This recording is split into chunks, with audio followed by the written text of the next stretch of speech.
kaibigang Nathan, para sa isang makabuluhang talakayan, alam niyo ba na sa buwan ng Agosto ating pinagdiriwang ang buwan ng wikang pambansa, ang wikang Filipino.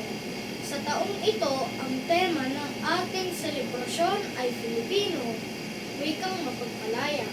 Kaunting kaalaman mga kaibigan, ang titulong ama ng wika ay ibinigay kay Manuel L. Quezon dahil sa kaniyang papel at contribution, pagsusulong at pagpapahalaga sa wikang pambansa ng Pilipinas at ang Filipino.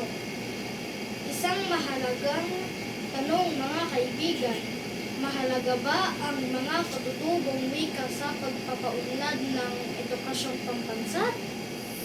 Una, ang paggamit ng katutubong wika sa edukasyon ay may mahalagang papel sa pagpapalakas ng pambansang identidad at kultura.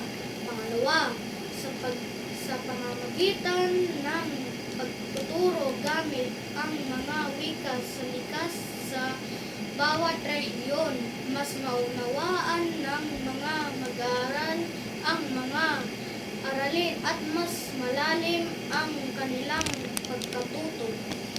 Hindi lamang yan mga kaibigan, pangatlo, mas madali ang pag-unawa sa ating mga kultura at tradisyon gamit ang ating mga katutubong wika. Sa paggamit ng katutubong wika sa edukasyon, nagkakaroon ng pagkakataon ang mga kabataan na matuto na naaayon sa kanilang pangangailangan. Nagiging mataas ang kumpiyansa natin sa paggamit ng ating wika. At panghuli, ito rin ang nagiging daan natin para mas malalim ang pagkakaintindihan at pagkakaisa nating mga Pilipino.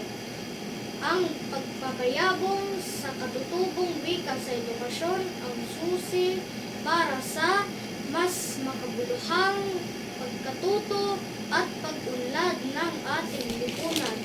Isang mahalagang aral na naman mga kaibigan ang ating naging talakayan. Maraming salamat sa inyong panonood hanggang sa muli. Mga kaibigan, ito ang inyong kaibigan Nathan Pogi. Paalam!